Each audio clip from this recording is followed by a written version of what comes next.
L'épisode d'aujourd'hui aborde le sujet de la dépendance. Si vous souffrez d'une dépendance, des solutions existent. Nous avons compilé des ressources pour vous sur notre site web rubinoshoes.com/espoir. Cet épisode vous est présenté par Chaussures Rubino et Café Brossard. Mais de la rigoureuse honnêteté, toi, ça s'exprime comment dans ta vie? Hey, moi, là, au début, la rigoureuse honnêteté, là, ça voulait dire pas faire de faux chèques. Oui. Mais la rigoureuse honnêteté, on le sait, c'est intérieur. Ouais. Qu'est-ce que toi, tu sens à l'intérieur de toi? Avec quoi tu connectes? Quelle partie de toi? Es-tu capable d'être honnête rigoureusement?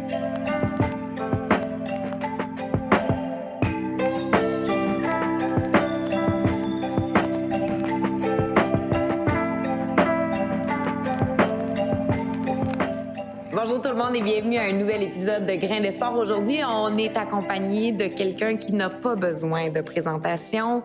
C'est une grande de notre milieu, mais j'ai le goût de dire une grande femme, Angelo, Jean-Claude. On est vraiment privilégiés aujourd'hui de passer la prochaine heure avec France Castel. Bonjour. C'est un plaisir. Bonjour à toi. Bonjour, Angelo. Bonjour, Madame Castel. Bonne fête. Mon Dieu, quel joli veston, hein? Oh, Écoute, elle commence déjà. quel joli veston. Juste pour vous, Madame Castel, parce que je me suis jamais habillé comme ça pour aucun autre invité. C'est vrai, il a fait une exception. Et là, j'ai dit, il y a Madame Castel qui s'en vient. C'est la première fois que je suis nerveux pour qu'est-ce que vous représentez. Pour vrai? Vous êtes une légende, là. Une légende, ça, oui. Fait que merci d'avoir accepté l'invitation. C'est un plaisir. Vraiment. Bonjour. Bonjour, France. Ça va bien? Ça va très bien. Quel joli Très heureux. chemise. Elle n'est pas domptable. Tu sais, moi, j'ai une question aujourd'hui, là, c'est « Es-tu tannée de te faire dire que tu es une croqueuse d'or? » Mais là, elle travaille beau, là. Non. France, j'ai lu ta biographie, on a écouté des podcasts que tu as faits. J'ai l'impression que tu as parlé beaucoup de ta consommation. Aujourd'hui, on est ici pour parler de rétablissement, qui est un peu différent, parce qu'à un moment donné, je pense qu'on a fait le tour du jardin de parler de la substance, des années de consommation, des bas-fonds, parce que des fois, il n'y en a pas juste un. Non, Des fois, c'est rare qu'il y en a juste un. Ouais. Un vrai bas fond, ben ça dépend de l'âge. Toi, t'es jeune. Ça se peut qu'il y en ait... Des fois, il y en a juste un bon. Toi, Angelo... On a le même âge. Mais... J'ai de la jeune. Oui, c'est quand même. Mais moi, dans mon peu de rétablissement, j'en ai eu 2 bons bas-fonds. Ouais. Puis avant ça, il y en a eu d'autres. Tu sais, fait que quand tu te mets à analyser ton parcours, tu fais, il y a eu plusieurs moments où le bas a blessé. Oui, c'est-à-dire qu'il s'agit de comprendre. Est-ce qu'on comprend à chaque fois pour les mêmes raisons? Non. Alors, des fois, on a besoin de toucher à un fond, un bas fond différent pour arriver justement à se libérer complètement.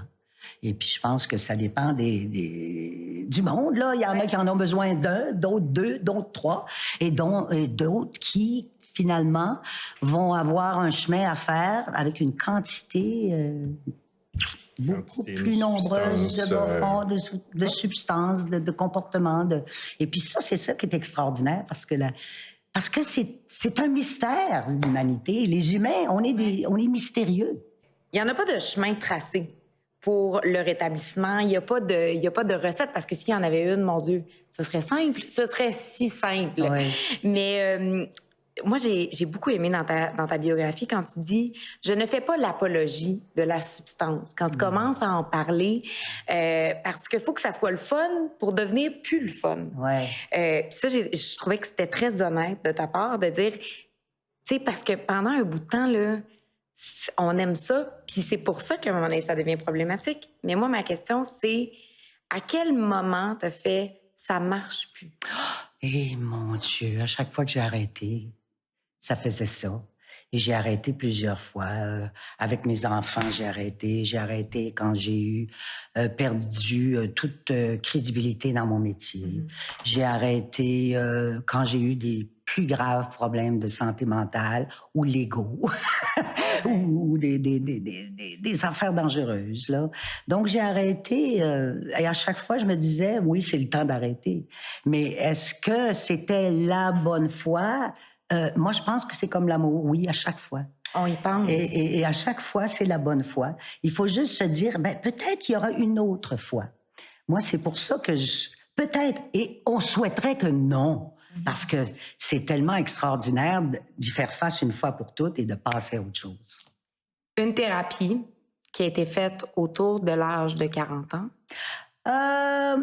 C'est-à-dire que non, un petit peu après, parce que moi, j'ai commencé à consommer tard.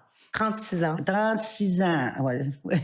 Et mon gros bas-fond, le premier, c'était à 40-41, tout de suite après Starmania. Oui. Et là, j'ai eu une première thérapie. Après ça, c'était une thérapie mixte. Alors, Angela, veramente...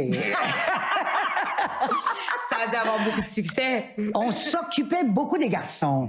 On était 2 filles, il y avait 11 garçons. Oh. Alors, on se sentait, puis on était encore pas pire, pas trop maganés.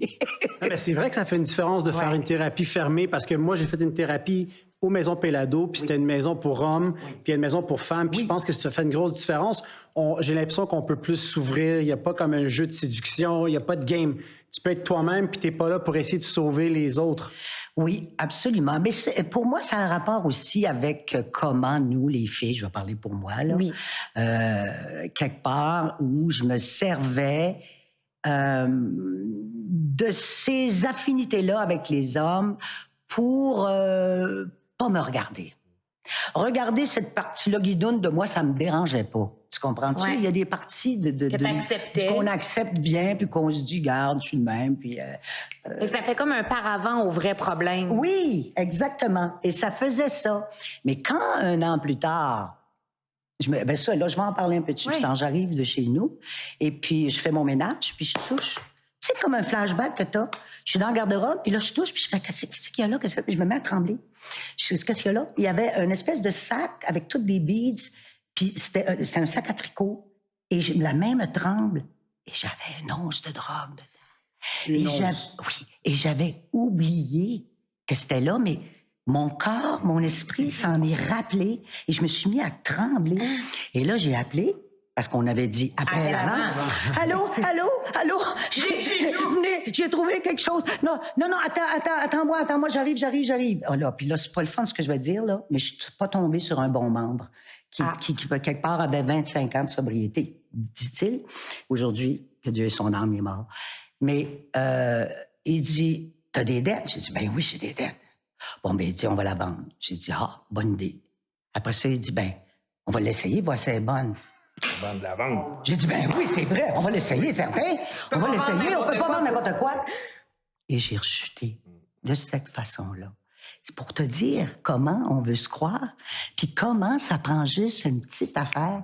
Au lieu, là, d'avoir eu le discernement de dire, d'après moi, ce membre-là, là, c'est pas correct. Mais je l'assume, là, c'était mon erreur, mais j'étais pas assez solide pour comprendre ça. Est-ce que tu penses que tu as appelé ce membre-là parce que tu savais que peut-être qu'il y avait une porte ouverte inconsciemment, là? Ça serait bien inconscient, mais je n'avais pas la preuve que c'était un membre qui s'impliquait, c'était un membre qui était... Je n'en avais pas la preuve, mais tu sais comment est-ce qu'on est sournois et habile. Mais en même temps, il y a une espèce de stigmatisation que s'il y a des années, on n'est pas en danger. Tu sais, c'est comme d'avoir des années d'abstinence. Tu as juste plus d'années d'expérience à essayer de mettre en pratique le mode de vie. Ça ne veut pas dire que tu y es plus établi et que tu es plus solide. Mais tu vois, de la façon que tu viens de me dire ça, là, je me dis peut-être que lui aussi, c'était sa première rechute. Bien, ça se peut. Et alors là, tu vois, mon point de vue change parce que ça se peut très bien. Mais ça faisait plus mon affaire de dire méchant membre. Tu sais, mais j'en ai pas la preuve. Tu sais, j'en ai pas la preuve parce qu'il gardait à la maisonnée. Il faisait, d'après moi, il était sobre, là. Mais lui aussi, il s'est mis à trembler. Puis lui aussi, Le hamster s'est mis à spinner. Oui. Donc, pour revenir à maison de femme, maison d'homme, c'est ça qui se passait à la thérapie mixte. Je suis rechutée. Et là, on m'a dit, et là, c'est un acteur que je peux nommer, il s'appelle Pierre Collin, qui m'a trouvé à terre, là, à un moment donné, puis qui me dit, t'en as-tu assez? Puis là, je me souviens d'avoir fait un oui primal, là, comme les Troyennes, là. Ça a sorti, là, je pense que la rue d'où on était à la campagne a dû entendre ce cri-là. Et ils m'ont emmené à l'hôpital parce que là, moi, je prenais pas ça, des pilules puis des affaires de même. J'avais jeté toutes sortes d'affaires. Et je vais faire du coq à l'âne parce que j'ai encore ça. Tu sais, je suis rendue que je parlais aux arbres, mais quand ils sont mis à me répondre, ça allait pas bien.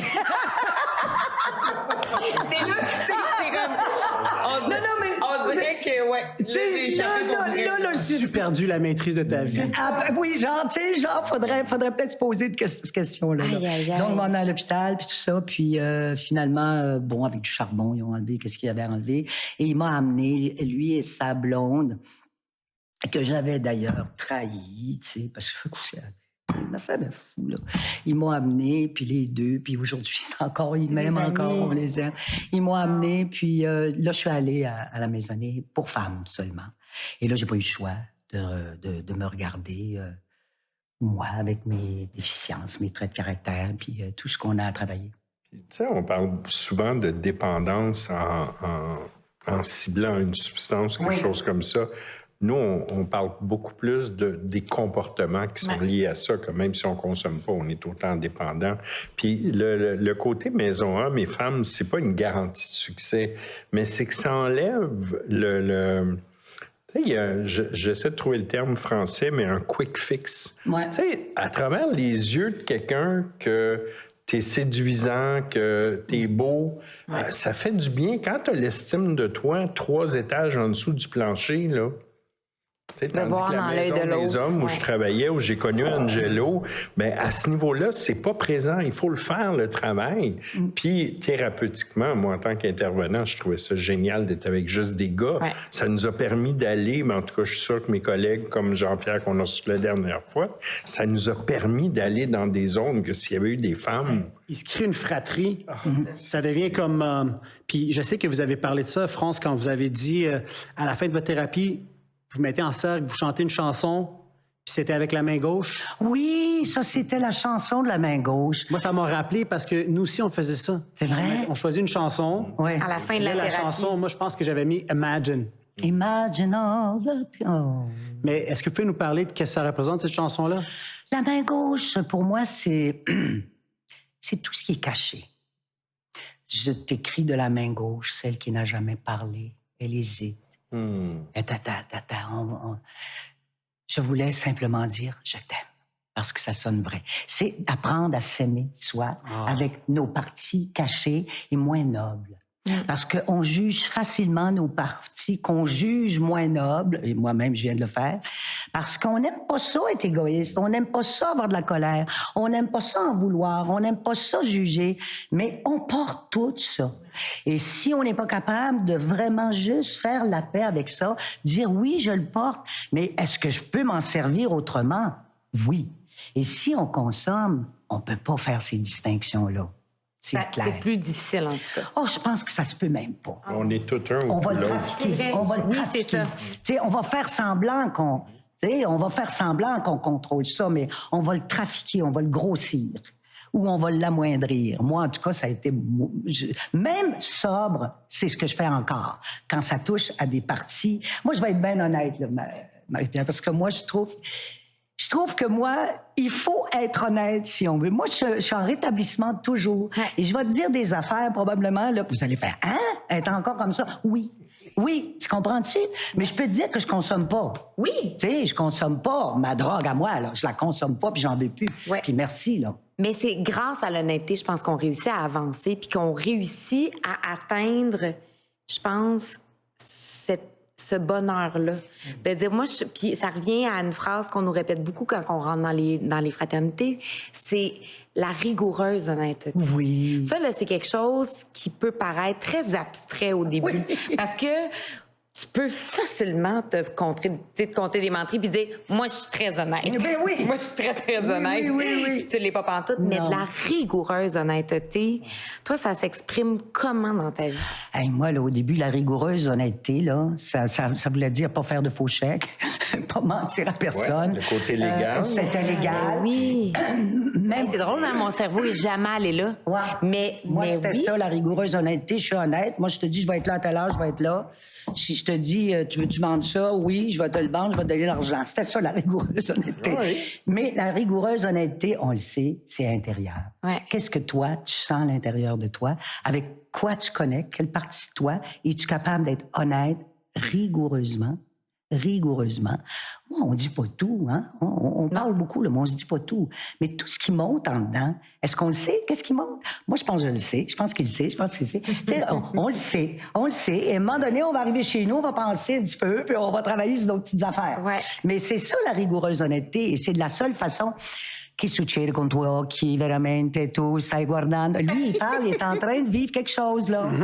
Ça, C'est des constats, là. Ah! Mais qu'est-ce que vous me dites, qu'est-ce que vous dites, ça connecte, c'est incroyable, c'est exactement ça, c'est arrêter de mettre des masques. Oui. C'est arrêter de faire semblant d'être quelqu'un qu'on n'est pas, c'est, Oui. tu sais, ça va comment? Super bien, puis en dedans, t'as envie de mourir. Ça va mal, je suis pas bien, je suis pas... Ouais. Exactement. Mais on est dans T'es une capable société. d'en parler, tu es capable de parler de ses vraies émotions. Ouais, Oui. mais là, c'est qu'est-ce qu'ils vont dire, qu'est-ce qu'ils vont penser. Qu'est-ce qu'ils vont penser? Tu sais, j'ai tout pour réussir, je peux pas me plaindre. Tu sais, c'est tous les filtres qui nous empêchent d'être intègres. Puis, Exactement. Tu sais, je te racontais à Marie-Pierre, quand je suis arrivée, moi, à la Maison des femmes, qu'est-ce qu'elle a, elle? Elle est encore, elle a de l'argent, elle a dit... Elle est belle, elle a elle du est encore succès. belle, elle a du succès. Qu'est-ce qu'elle a à se plaindre? Ben, ça se mesure pas, la moi, souffrance. je le connais, mon... C'est un mal de vivre. Moi, je pense que oui. C'est un mal de vivre, un mal de l'âme profond. Puis la consommation, ça faisait quoi? Ça gelait. OK? Et quand ça gèle, parce qu'on pense que ça gèle pas, on pense juste que c'est hey, oh, surtout, en tout cas, C'est moi, ma party. drogue, c'était la cocaïne. Ouais. Alors, surtout, mais ça gelait parce que ça m'empêchait de toucher à ce que j'avais besoin, de toucher au moment. Moi, j'avais des répétitions de trois enfants de trois pères différents. Une vie amoureuse tout le temps, En montagne en russe. montagne russe. Un travail que j'avais de l'argent, j'avais tout. J'étais pas bien. Une colère réprimée. Tu me parlais fort, puis je faisais « fuck you ». Puis je veux dire, tu sais, Barré. Puis alors que si tu me parles fort là, je vais pleurer. Tu sais, je veux dire, c'est... C'était-tu une façon de te protéger, en Oui, quelque sorte? oui, moi, je pense que ça m'a sauvé la vie. Moi, il y a une partie de moi que ça m'a sauvé la vie. Si j'avais pas été capable de geler ça avec tout ce qui remontait, en plus, certains souvenirs pas agréables du Ouais. tout, venus surtout avec...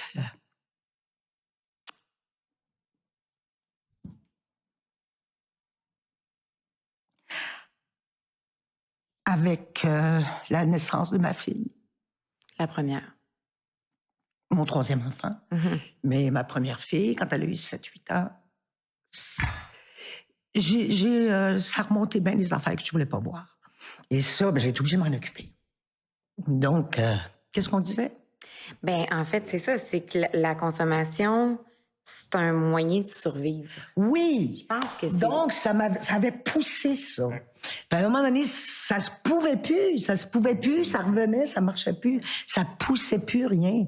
Puis mon travail, tiens, on peut parler du travail. Là. Moi, j'avais une réputation, je faisais tout, j'étais chanteuse, de l'animation, je faisais T'étais plein comédienne. d'affaires, j'étais comédienne. Mais ça me faisait rien en dedans. Ça me faisait plus rien. Et pour me rétablir là-dessus, je te dis qu'il a fallu que j'aille travailler avec de la fièvre, des rhumes, pour rétablir ma réputation. Et elle a été rétablie, mais à force d'être conséquente, travailler, et puis constante, et d'avoir eu la grâce de rester avec des moyens, parce que j'aurais pu les perdre aussi, mes Complètement. moyens. Et puis j'avais plus rien, là, tu sais, j'avais plus une scène, j'avais juste des dettes, j'avais tout. Aujourd'hui, je me suis refaite. Pas à peu près. Et c'est certainement pas parce que j'ai continué de consommer. Mais c'est fabuleux. Puis moi, je trouve que c'est ça. J'ai fini ta bio, là, j'ai mis ça de même, là, puis j'ai fait... Ben c'est ça. Dans le dictionnaire, là, il pourrait vraiment avoir, à côté du mot « résilience », la photo de France Castel, parce que tu as, d'une part, jamais arrêté, jamais baissé les bras. Tu as travaillé pour rétablir et ton intégrité, et ta carrière, et ton cœur de femme, et ton cœur de maman. Je trouve qu'il y a eu énormément d'énergie déployée à aller mieux. T'es fine. Mais non, mais Oui, je te c'est dis vrai. pas ça pour te lancer des fleurs. Non, mais... Mais t'as travaillé en tabarnak. Oui, mais tu viens de le dire. Toute l'énergie que je mettais à consommer, puis à avoir de ci, puis à cacher des affaires, c'est la même somme d'énergie. Je la mettais à mauvaise place. C'est ça. Alors imagine, c'est pas un hasard qu'on voit tellement, en particulier les toxicomanes. Quand ils réussissent à être sobres, ils deviennent forts, ils ont du pouvoir, ils ont des business, ils deviennent beaux, ils portent des beaux vestons, ils vendent du bon café. Non, mais tu sais, tu comprends? C'est toute l'énergie qu'on véhicule à mauvaise place. Elle est là, cette énergie. Mais on est un petit peu excessif, parce que je pense que vous avez dit ça, parce qu'il n'y a pas juste la consommation. Je pense que vous, dans votre vie, vous avez été excessif un petit peu dans tout. Tout. Je suis même encore excessive. Je suis encore excessive en ne l'étant plus. C'est-à-dire que j'ai besoin souvent de méditer, besoin de contempler beaucoup, besoin de faire vraiment du gros ménage au niveau de ma consommation, au niveau de mes amours, au niveau de mes compulsions. Ça reste pour moi un rétablissement compulsif. Donc, mais ma job est transférée dans le bon sens. Ouais. Tu comprends-tu? On n'est plus dans le négatif, on est dans le Exactement. positif. Je changerai pas. Je pense que profondément, on est qui on est, excepté qu'on a du pouvoir sur comment on le fait. Complètement. On en parlait, tu parlais de consommation. Juste pour clarifier, on parle d'achat compulsif. Oui. On en parlait dernièrement de ça. C'est comme aussi. Moi, je vais même plus là. Non, mais c'est n'importe quoi. Ouais. Sauf que les conséquences, c'est moins d'argent dans notre compte en banque, mais on met plus notre vie en danger. Notre vie est celle des autres. Mais attends une seconde, parce qu'il y a quelque chose d'important. C'est en thérapie, on me dit des consommations de choses qui altèrent ton comportement. Donc, est-ce que ça peut être aussi nocif de se lancer dans Add to Cart, d'acheter plein de choses? Est-ce que ça va geler de la même façon? Oui, c'est exactement la même temporairement, chose, ça fait le même plaster. C'est ça. Oui, moi, mon chum qui est là, j'ai rien à y cacher, il me connaît tout, ça fait 20 ans qu'il est avec moi. Alors, Jackie, qui est le visage de la patience. C'était le visage de la résilience. Jackie, c'est le visage de la patience. alors lui, il voit, là, on est au mois d'avril, là, tu dis, mais avril, mai, là, moi, je suis en ivresse mentale. OK? Et je me reconnais, là, j'achète des affaires. Parce que là, c'est les terrasses qui commandent. Oui, parce que là, moi, je sais, c'est dans moi, ça. Alors là, qu'est-ce qu'il faut que je fasse? Il faut que je me mette à marcher plus. Ça coûte moins cher, c'est mieux. Là, par rapport même à la sexualité, ça va bien, je suis libérée. Moi, je n'ai parlé qu'avec ce moyen-là. Maintenant, j'ai plus besoin de parler qu'avec ce moyen-là. Et c'est une délivrance pour moi. C'est vraiment une délivrance. Alors là-dessus, OK? Faut que je me guette, parce que je suis quelqu'un qui aime jouer aux cartes, quelqu'un qui aime jouer au poker, je suis quelqu'un qui aime... Alors, puis j'aime jouer avec le feu, j'aime ça être sur le bord d'un précipice, puis je le regarde, et je tombe plus, merci, je me mets à genoux. Mais j'aimerais toujours ça. Ouais. Et je m'accueille là-dedans. C'est ça. Et j'aimerais toujours trop travailler. Et j'aimerais toujours trop d'amour, j'aimerais trop... Pourquoi pas? Est-ce que je suis une erreur? Non. On n'est pas des erreurs. Et puis ça, je pense que c'est... J'aime ça, son regard. Il a un beau rire. Mais c'est parce qu'il se reconnaît, ce pauvre lui. Non, mais c'est formidable. Mais tu sais, on n'est pas des erreurs. Arrêtons de penser. On n'est pas des erreurs. On est juste... On a besoin, disons, d'avoir un peu plus de discernement et d'être centré, de reconnaître comment on va se vivre sans s'auto-détruire et sans se mettre dans la marde et sans faire trop de peine aux autres. Est-ce qu'on peut répéter d'autres erreurs, pas celles qu'on... Oui, c'est ça. L'important, c'est de pas perpétuer toujours les mêmes erreurs over and over, parce que c'est ça la mort, finalement. Oui, moi, je pense que quand je ferai plus d'erreurs, il n'y aura plus de raison de vivre. Ben non, mais c'est impossible. Mais je veux dire, parce qu'on apprend. C'est ça. Les erreurs, c'est des essais avec les conséquences. Faut enlever ça. Mais quand on fait plus ces essais-là avec l'alcool, la drogue, c'est comme les conséquences. On est dans un autre range de conséquences. Là. C'est plus la même chose. Madame Castel, j'ai entendu dire que vous avez gagné à la loterie une fois. Oui. Est-ce qu'il peut nous parler de cette anecdote? Parce que ça me parlait Ça beaucoup. t'intéresse, hein?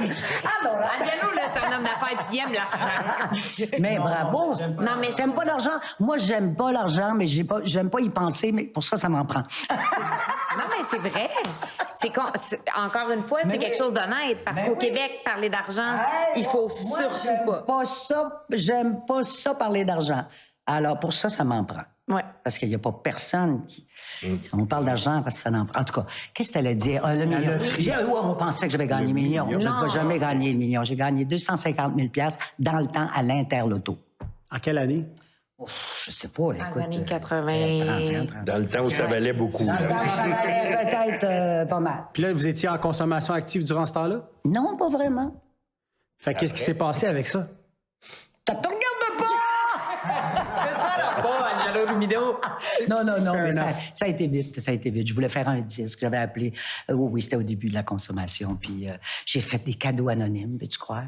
Dans ma tête, c'était ça, j'envoyais des chèques. En tout cas, ça, c'est une folie. Parce qu'on peut parler de la folie aussi, les problèmes de santé mentale, parce que moi, j'ai écrit une lettre, puis je te regarde là, tout à l'heure, là, puis je vais rebroyer, parce que ça aussi, mon Dieu, qu'elle ressemble à ta fille. Pour vrai? Je vais te montrer une photo tout à l'heure. Puis, elle aussi, elle a des graves problèmes.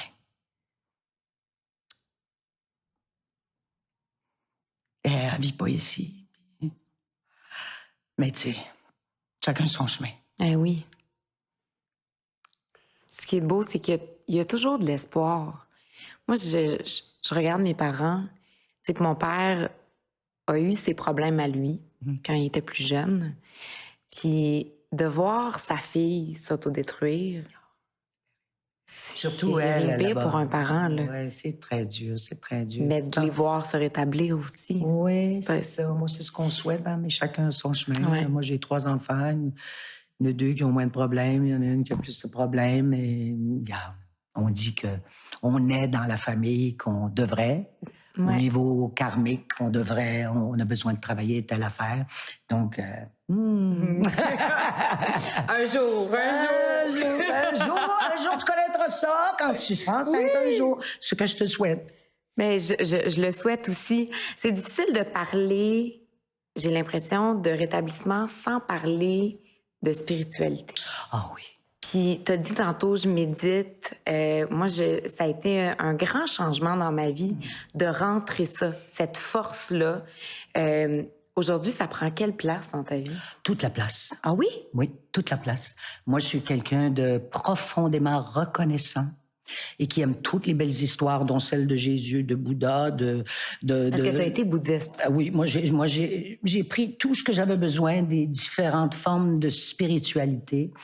Et pour en revenir plus à ma foi fondamentale, mais je n'existerais pas sans cette grâce.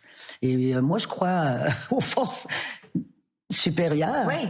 La drogue, c'en était une pour moi. Oui. Alors, je veux dire, pourquoi je peux pas dire qu'il y a quelque chose de plus fort que moi qui fait que je suis encore en vie, vivante, rétablie, que je dégage peut-être de l'espoir pour plein de monde et que je suis restée cohérente, d'une Saine certaine d'esprit, façon, ouais. saine d'esprit, qu'on m'a refait confiance avec le travail que j'y ai mis et l'honnêteté que j'y ai mis.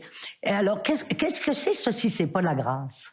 Non, mais tu comprends, donc, la spiritualité, pour moi, ça a toute la place. Puis je l'ai dit, ça, sans y penser. Ouais. Puis j'aurais T'as été pas cru. surprise? J'ai été surprise par ma réponse. Mais c'est vrai. C'est vrai.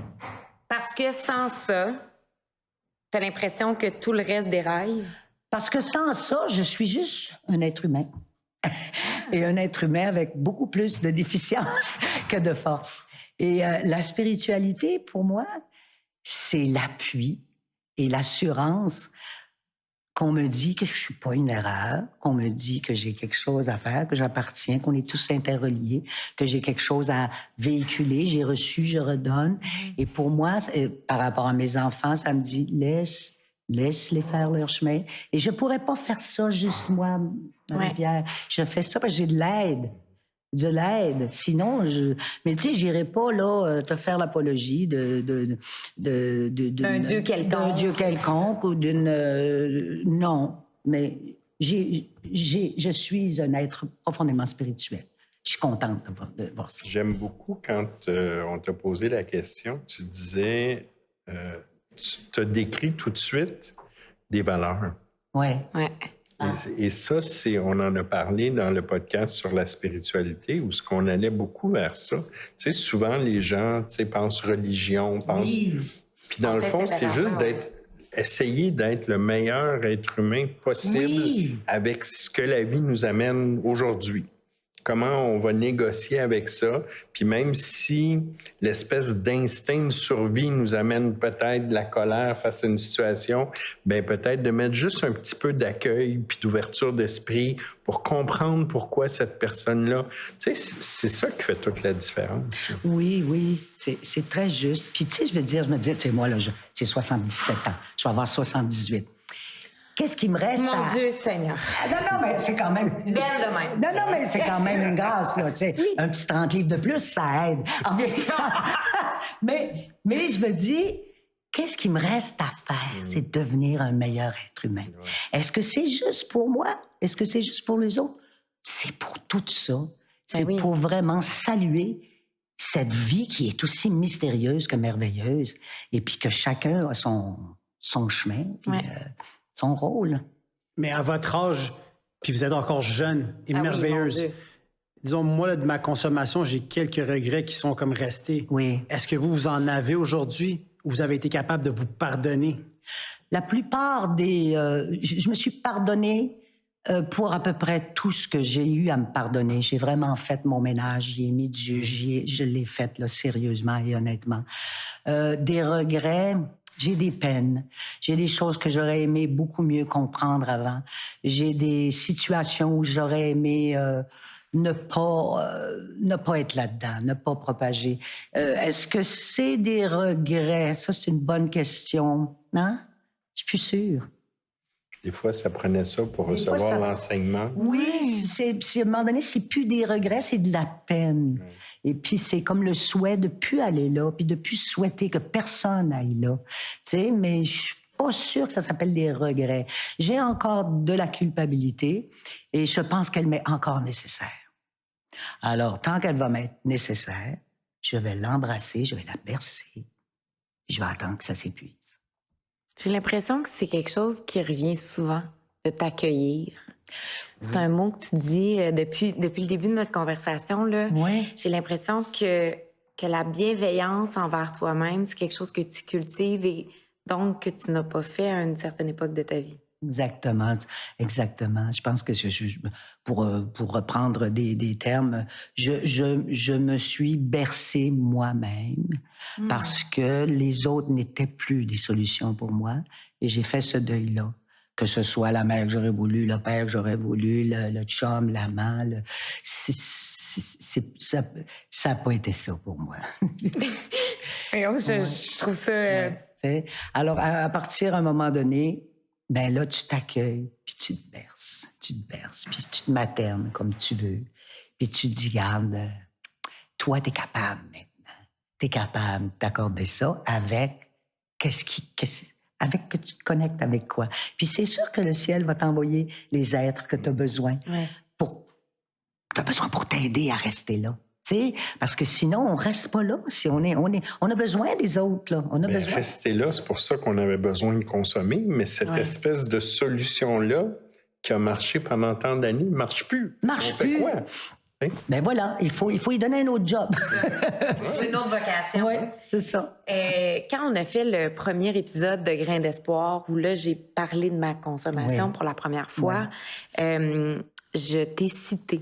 J'ai dit... C'est la seule que j'ai pas écoutée. C'est bien correct. C'est quoi, je suis contente que tu l'aies pas écoutée parce que ça me permet de te le dire face à face, de vive voix. Moi, je me suis souvent posé la question si tu avais regretté d'avoir parlé si ouvertement de ta consommation. Puis avant que tu me répondes, je vais te dire merci de l'avoir fait de toute façon parce que c'est en grande partie grâce à toi que moi, j'ai réussi à trouver le courage de dire publiquement que j'avais fait cette fameuse drogue qui appartient beaucoup aux hommes et au rock'n'roll, qui est la cocaïne. Parce qu'avant toi et après toi, il y en a eu qui l'ont fait, mais il y en a eu très peu. Et tu as été la première. Ben, écoute, tu viens de le dire. C'est comme... Est-ce qu'on s'est gêné pour dire le contraire sur toi et sur moi? Est-ce qu'on s'est gêné pour dire, elle était saoule, elle a fait ci, elle a fait ça, elle a fait ça, elle a consommé? On s'est pas gêné. Pourquoi on se gênerait? Puisqu'on est des personnalités publiques qui peuvent donner l'exemple autrement qu'on l'a donné. Pourquoi on se gênerait de parler de notre consommation ou de rayonner le contraire. Est-ce que j'ai déjà regretté? Oui. Parce que je trouvais ça lourd. J'étais plus capable de faire un meeting sans qu'on... Si je filais pas, je me sentais obligée de rire. Ouais. Parce que là, je t'ai pris à faire là. Alors, tu sais, j'avais plein de problèmes à faire des meetings à un moment donné, puis j'étais tellement connue que ça... T'es devenue comme la poster child. Je suis devenue comme... j'ai fait, wow, là, j'ai rappelé ma thérapeute, j'ai rappelé ici, là, je suis allée plus dans les maisons des intos où j'ai aidé de la façon que je pouvais aider. Ouais. Et ça devenait lourd d'être toujours identifié à ça. Mais fondamentalement, tu vois, j'en reparle plus souvent. Je suis venue à cause de toi. Parce que c'est important ce que tu as fait. De la même façon que tu viens de me le dire, c'est important que tu continues de faire ça. Et puis, Jeune aussi, puis Angelo aussi, puis toi aussi. Tu sais, je veux dire, c'est important. Et là, on est là pour dire à ceux qui en ont besoin, ben ça se peut. C'est ça. C'est ça qu'on leur dit, ça se peut. Est-ce que j'ai changé? Non. Est-ce que t'as changé? Je trouve pas que t'as changé. T'es Marie-Pierre. On s'est déjà vu juste merveilleuse, pas saoule, pas... non, mais tu comprends-tu? Je veux dire, oui. On est qui on est. Ouais. On changeait, on exagérait des affaires. Ouais. Mais tu sais, moi, quand je comprenais là, que même avec consommation, que les parties de moi qui se grossissaient, c'est pas de dire elles existent pas. C'est de dire, hey, t'as charrié un peu, mais regarde-les, la vraie partie, là. Mm-hmm. Oui, t'as ça. Moi, là, il y avait des fois, je disais, s'il faut que je prenne la coke pour te dire la vérité, moi, je te le dire. Puis là, je sortais ma grande vérité. Puis là, t'es convaincu, là, que c'est toute vérité bonne à dire. Exactement. Puis c'était vrai, je disais la bonne affaire, mais j'exagérais ça, là. C'est ça. Ou de même. Menteuse. On veut donc être intéressant.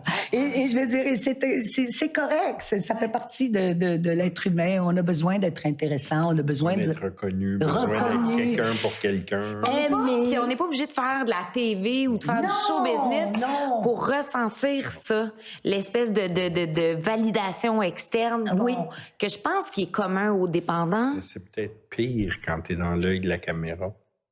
Puis moi, je regarde les nouvelles stars, autant là, les instant stars d'Instagram, puis tu sais, qui se valident à travers combien de likes, combien de ci, là, puis c'est comme... Quel danger, ça me fait... Mais moi, j'ai mal pour eux. Oui. Sincèrement. Parce que c'est un grand piège et ça devient une dépendance. Les études commencent à sortir là-dessus, qui est aussi dommageable psychologiquement. Instagram, Facebook, les réseaux sociaux, c'est très, très, très, très dangereux pour des âmes comme nous. Pour des gens qui sont fragilisés. Ouais. Si on en parle quand le podcast va sortir, ceux qui sont dedans vont nous dire, ben non, vous comprenez pas, vous êtes bien trop vieux. Mais la réalité, c'est ça. Moi puis France, on est encore chill. Non, mais moi, j'ai fait la même chose. J'ai fait la même chose avec ceux qui me l'ont dit, il y a 20 ans. Tu sais, c'est juste que j'avais peut-être un petit peu plus d'expérience de vie que eux qui ont 13 ans aujourd'hui. C'est comme ça, peut-être. Oui. Mais le milieu artistique, c'est un milieu qui est quand même difficile, puis vous avez décidé de continuer de travailler dans ce milieu-là. On sait que des fois, je pense que vous êtes mis à risque un peu. Vous avez animé une émission à TQS, puis il y a dû avoir une intervenante qui a dû venir puis arrêter votre show. T'es au courant de ça? Ben oui. Oh mon Dieu. Écoute, je venais d'arrêter de consommer. Mm-hmm. Et donc, je travaillais un peu partout. Et puis, les pushers venaient me chercher là, avant que je parte, mettons, au nouvel hôtel. Et je leur donnais ma paye. Puis, tu sais, je veux dire, c'était pas le fun. Là. Il y a même une époque où tu as été payé en consommation. Ah, oui, c'est pas un mythe, ça. là. Non, c'est pas un mythe. On disait, on ne nommerait pas de nom, là, mais on disait, laisse faire l'argent, là. Alors, on se faisait... Je veux dire, non, je suis allée pas pour vrai, là, pas pour rire. Et donc... à TQS. TQS. Et à un moment donné, c'était le début de TQS. Ils m'appellent, ils me disent, on a un talk show à vous faire, à vous présenter, à vous proposer. C'est sur les relations passionnelles et amoureuses, ce que je connaissais bien. J'ai dit, parfait, ça va me faire plaisir. Enfin, ça va me sauver la vie. Peut-être que je vais pouvoir financièrement me sortir de mes affaires. Alors, je l'ai fait. C'était rendu quasiment un show de cul, là. Tu sais, je veux dire, c'était plus ça, là. C'était des go-go boys qui venaient danser. Puis... C'était pas du tout ce qu'on t'avait lancé. Non, c'était de la... Alors là, Je me souviens, là, c'était quelque chose, puis encore là, je devais tout le temps tout l'argent. Puis là, ma thérapeute, là, elle me trouvait en danger. Puis elle est allée, on m'a sorti de ce contrat-là. Ils ont été obligés de me payer. Briser votre contrat. Oui. Pour votre sobriété, pour votre établissement. Oui. Et heureusement qu'elle a eu ce jugement-là d'insister, parce que je suis pas sûre que tu me parlerais là aujourd'hui, parce que ça m'amenait dans des affaires que je... Bien, au niveau, on parlait des valeurs tout à l'heure, ça se peut-tu que d'être retombé dans ce milieu-là vous a ramené dans ces anciennes valeurs-là, alors que votre établissement essayait de vous mettre d'autres choses, puis il y avait comme... Une dualité? Ouais, ça se peut, mais en même temps, je pourrais te dire, j'aurais été dans n'importe quel milieu. Moi, je pense pas que c'est une affaire de milieu. Je pense que c'est une affaire de... Mais finalement, mais aussi les gens qui se ressemblent finissent par se trouver puis s'assembler, n'est-ce pas? Oui. Tu sais, je veux dire, absolument. Non, mais tu sais, je veux dire, si à un moment donné, je décide pour changer de milieu, parce qu'on sait très bien que dans le milieu, la période, surtout j'en ai fait, ça roulait fort, là, ça. Oui. Je veux dire, il n'y avait pas de plateau de tournage, il n'y avait pas ça. On savait très bien quoi faire avec ça, puis on savait où était la bonne. Puis, contrairement à d'autres substances, tu es resté alerte, tu es capable de travailler, si tu mélanges pas, puis tout là. Mais c'est pas une question de milieu. Oui, c'est un milieu où il y en avait, mais je pense que rendu là où vous étiez, c'est des choix. Ben, c'est parce que rendu là, à un moment donné, si c'est le milieu, c'est pas la vraie solution. Le milieu, maintenant, je veux dire, j'en vois encore dans le milieu. C'est très simple pour moi. Je me tasse. Encore aujourd'hui? Oui, je me tasse. Wow. Pourquoi? Parce que je me fais pas confiance. Tout d'un coup, le diable est à côté de moi. Vous êtes capable de juste quitter. Tu sais, non, je suis Qu'est-ce que j'ai la preuve que je peux faire? Ça? Je ne l'ai pas et je ne vais pas le vérifier. Alors, j'ai au moins l'honnêteté de dire, ça sent, puis c'est comme un sens, là. Je pouvais te dire, moi, en tournée, on va aller là. Oui, et je suis sûre qu'il y en a dans ce bar-là. Tu sais, je veux dire, on le sait, là, le radar, là. Oh non, ça, je sais où aller, puis attends, j'attends. Même, allez, je disais, j'attends juste, je vais avoir l'état de grâce, là. Ah oui, on va là, on tourne à gauche. Tu sais, je veux dire, et ça arrivait, là. Alors, donc, je me ferais plus confiance. Je me fais confiance dans le sens que je le sais et que je dirais, je m'en vais. Mais je dirais pas, faites votre petite ligne, puis je vous regarde. Je vais rester là, puis je vais vous regarder. Non, là. je vous regarde pas, je veux pas. Je me souviens, pour ne pas la nommer, la fille d'un grand monsieur qu'on connaît, que j'ai été en thérapie avec elle 1 fois, 2 fois, 3 fois, et c'est difficile pour elle. Mm-hmm. Puis finalement, ce que vous dites, c'est que vous êtes responsable de votre établissement. Puis vous avez vos propres limites. Oui. On vous a suggéré des choses, mais aujourd'hui, vous avez développé les vôtres. Puis il y a des terrains où vous n'avez pas envie d'aller tester. Ça, c'est très, très bien. Puis je suis contente de parler de ça parce que chacun, on en parlait un petit peu, chacun doit trouver son chemin. Oui, on a des étapes, on a des façons de fonctionner, on a des choses qui nous servent, des suggestions communes qui sont valables pour certains toute leur vie, pour d'autres moins. Moi, par exemple, j'ai un cousin qui a eu des gros problèmes de cocaïne, puis il a arrêté comme ça pour une décision assez claire. Et puis aujourd'hui, il n'est pas du tout dans le mouvement, il n'est pas du tout dans les étapes, mais ça fonctionne depuis 30 ans qu'il est sobre. Alors, je veux dire, chacun va trouver ce qu'il a à trouver. Et là-dessus, moi, je trouve qu'il y a autant de chemins qu'il y a de dépendants. Mais ça, c'est ma perception. Non, mais c'est vrai. Moi, plus j'en parle, plus c'est ce que je réalise, c'est que... oui, il y a les fraternités anonymes. Oui, il y a des choses qui nous sont suggérées. Toi, t'en as fait pendant plusieurs années, 6-7 ans. Oui, 6-7 ans, moi, rigoureusement, intensément, avec la thérapeute, un peu de tout. Du AA, du CA, du CA, du NA, les vraies affaires, du... Non, mais... Je suis pas... Attends, je suis allée dans Rosicrucien, non, pas... Mais donc, à un moment donné, tu as trouvé la... Ils n'ont pas laissé entrer. Ils ont bon rapport, ils ont dit, tu restes le bon rapport. Là, je me souviens, ils m'ont dit, ça fait tout ça que t'es une extraterrestre. J'ai dit, oui, je l'ai toujours su. Oh mon Dieu. Mais donc, toi, tu as fait un mélange aussi, je crois, donc des fraternités en début de rétablissement. Après ça, tu as fait beaucoup de thérapie, mais tu as trouvé ta façon. Puis pour les gens qui nous écoutent, on a reçu Danny Saint-Pierre qui nous a raconté, lui, comment il vit ça au jour le jour. Puis toi, tu as ta façon, Jean-Claude a sa façon, Angelo, moi, j'ai la mienne. C'est de trouver ce dans quoi t'es bien. Oui, bien, on ne sera pas confortable. Non, c'est ça. Souvent, mais à l'aise. C'est ça. À l'aise, bien, oui. Ou bien, qui, c'est bon. en fait, ou qui fonctionne. Qui te convient. C'est ça. Qui te convient puis qui fonctionne. Effectivement, puis je veux dire, ça peut changer d'année en année. Ça peut changer dans la durée de ta consommation. Ça peut, mais c'est suggéré pour quand on est si perdu et nouveau, de suivre ce qui nous est recommandé. Ouais. Parce que si on suit ça, on va se trouver. On va le trouver, notre chemin. Mais si on suit rien, puis on est tout de suite, hey, moi, je sais comment faire. J'en connais bien qui savent ça, là, puis qui rechutent.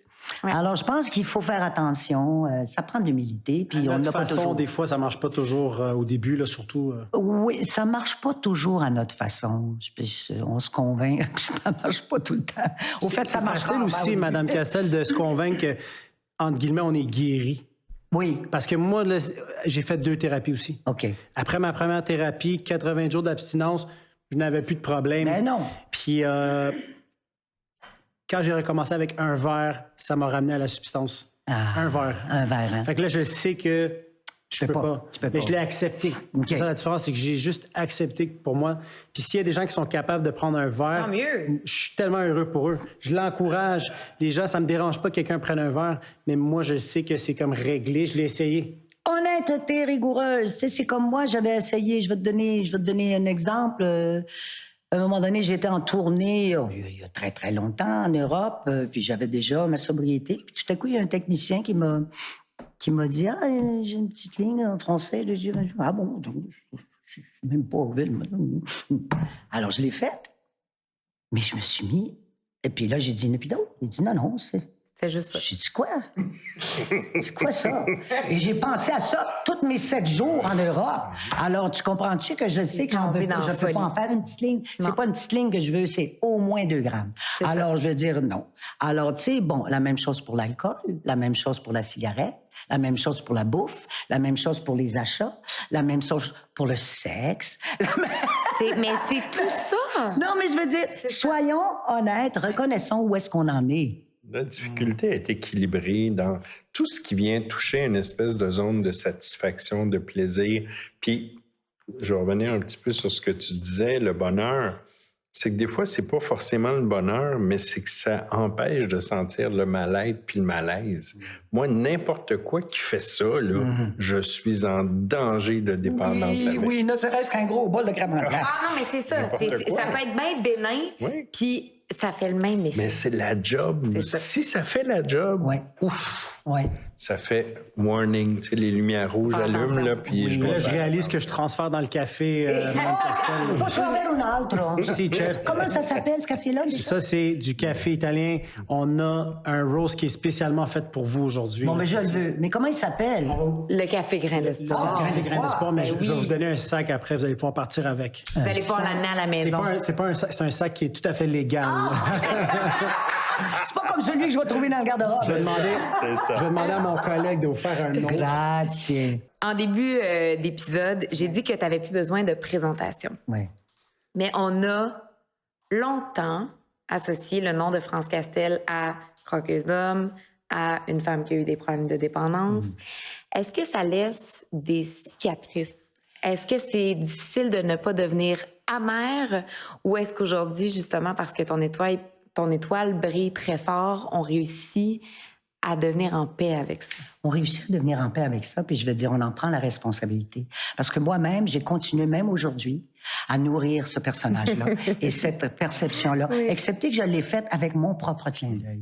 Et je l'ai faite en disant, regardez, je sais là, qu'est-ce que je fais, et je sais ce que vous pensez, je vous nourris, prenez ce que vous avez besoin de ça. Et c'est correct pour moi, c'est correct. Puis vous avez comme un rire qui est complètement contagieux. Je pense que le rire dans votre vie, ça l'a vraiment aidé. Tu sais, être capable de rire aussi de soi-même un peu. Oui, c'est un médicament pour moi, le rire. Je veux dire, je suis une compulsive, là aussi. Je ne peux pas mourir. Alors, tu sais, je pleure autant que je ris. Et donc, c'est ça, je veux dire... Mais aussi d'être capable de s'accepter soi-même. Tu sais, comme à la fin de la journée, on est qui on est. C'est ça. Ben oui. Je veux dire, c'est important de le reconnaître, puis c'est important. Oui, donc, nourrir le personnage, nourrir le... Tu sais, je veux dire, toi, t'es une belle fille, t'es talentueuse, on connaît toutes tes histoires un peu, mais tu vas être pognée avec ça longtemps. Ah ben complètement. Je veux dire, tu vas être pognée avec ça longtemps, mais plus toi, tu vas le savoir et tu vas avoir fait la paix avec ça, plus tu vas t'en servir d'une façon pour toi. Et pas juste pour toi, pour ce que ça permet à d'autres de se reconnaître. Pourquoi tu n'aurais pas le droit d'être une belle fille qui aime ci, puis qui aime ça, puis qui aime ci, puis qui aime le succès? Pourquoi tu n'aurais pas le droit? Alors, tu dois le dire aux autres aussi. Tu sais, je veux dire, c'est pas de continuer de te punir là-dessus, c'est de t'accueillir. C'est ça. Mais je trouve ça très beau, puis j'ai l'impression que plus on fait la paix avec son passé, plus on peut aider les gens. Oui. Parce que dans le milieu, tu as aidé beaucoup de personnes qui ont eu, eux aussi, des problèmes avec la dépendance. Avec la dépendance, avec la maternité, avec le côté régulier des relations affectives, avec le travail, je veux et je continue de dégager la permission. Et en ce moment, moi, j'ai 77 ans, je pourrais ne pas travailler, merci mon Dieu. Je travaille parce que je veux représenter ma catégorie d'âge. Je trouve ça important qu'on existe. Ouais. Et je veux dire, je veux qu'on ait d'autres images de personnes de mon âge et plus et moins qui sont vivants, alertes et qui ont le droit de s'épanouir. Et c'est pour ça que je travaille. Ouais. Pour ça que je travaille encore. Là, je suis ici pour une raison semblable, mais en particulier pour ceux qui ont besoin d'aide, qui sont dépendants envers des substances et tout. Mais dans le fond, c'est toujours la même chose, c'est de passer le flambeau puis de continuer d'exister. Hein? C'est magnifique. Oui, ton gâteau. Mon gâteau... Tu sais qui va avoir son gâteau? Je sais. C'est quoi ta date, Angelo? Parce que là, on est dans le mois de mai. Moi? Le 1er mai. Le 1er mai? Oh! Le 1er mai 2018, j'ai arrêté de consommer. Je suis retourné en thérapie, puis... ça a changé ma vie. Quand j'ai commencé à appliquer les choses qu'on me disait, parce que j'avais la tête dure. Toi aussi? J'écoutais pas vraiment les suggestions. À peine. C'est pas pareil. Mais je m'améliore. Pas pareil, toi. Toi, c'est pas pareil. Hein? Non, mais je m'améliore. Oui. Et sais-tu quoi? Moi, je trouve ça extraordinaire que tu dis « je suis pas pareil ». Personne n'est pareil. Mais on a tous le même problème. Exact. Et il y a vraiment une façon, à la base, de s'en libérer, c'est de ne pas consommer. Ça, c'est la base. Le reste, ben, je veux dire, chacun va trouver son chemin. Hein? Mon Dieu. Moi, sur des paroles aussi sages, c'est ça, Jean-Claude. Pour mes 4 ans d'avoir un message de... On t'a pas acheté de gâteau, mais on t'a fait un beau cadeau, je crois, Angelo. C'est un des plus beaux cadeaux que je pouvais pas espérer, d'avoir Mme Castel dans nos bureaux aujourd'hui, puis d'avoir, tu sais, une personne avec autant d'honnêteté, d'authenticité, de franchise. Ça, c'est magique, parce qu'il y a tellement de monde qui dit seulement là, les choses qu'on veut entendre, mais vous y allez, puis il n'y a pas de retenue. Oh. C'était magique. Cette heure-là, ça aurait pu être 3 heures, là, mais c'était magique. Non, mais je vais te dire une chose. Pour moi aussi, ça a été très, très, très bon de venir ici. Parce que moi, je suis toujours en rétablissement. Et à travers ton histoire, à travers te regarder, voir ma fille, à travers toi, je continue d'accepter un peu plus mon parcours. Puis quand je dis un peu plus, c'est beaucoup. À chaque fois que c'est un peu plus, ça va finir par être totalement. Wow. Et puis je veux dire, pour moi, je suis venue de la campagne, hier j'étais en ville, et je trouve ça extraordinaire. Puis tu vois, je repars d'ici avec une autre grâce, tu sais. Puis je veux dire, je vais l'accueillir, puis on appelle ça de l'amour, hein? Oui. Mon Dieu. Mais moi, je dis merci. Merci à toi. Merci d'être la femme. J'espère que je vais jouer avec toi bientôt. Je sens ça. Oh. Et Angelo, ça ne m'étonnerait pas qu'il tombe dans ce milieu-là. Il y a tout ce qu'il faut. Écoutez, si vous le dites, là, moi, je suis partant, mais un film avec vous, ça me dirait. Ou moi, je financer un film avec vous. Son jeune amant. Je pourrais être votre amant avec plaisir. Ah, mais t'es trop vieux. C'est vrai. Je pense qu'il l'attendait pas, celle-là. J'adore, mon Dieu! C'est vrai, 36 ans, vous avez raison. Non, mais je le dis, je t'aime. Merci. Merci de nous avoir écoutés. J'espère que vous avez eu autant de plaisir que nous à passer la dernière heure avec cette femme fabuleuse. Je vous rappelle que le Café Grain d'Espoir est en vente sur le site rubinochose.com/espoir. Merci à Café Brossard et à la famille Rubineau de nous permettre de se rétablir ensemble dans l'amour et dans, mon Dieu, la grâce. Oui, puis en plus, juste d'avoir du fun aussi dans le rétablissement. Ça, là, c'est important. Parce que si on n'est pas capable d'avoir un regard humoristique sur tout ce qui est dépassé, on s'en sortira pas. on se perd. Bien, sur ces mots-là, je vous dis merci. Merci pour votre écoute. Puis, it's a wrap. It's a wrap! On a fini. Hey, merci! Ça a été ça. Wow!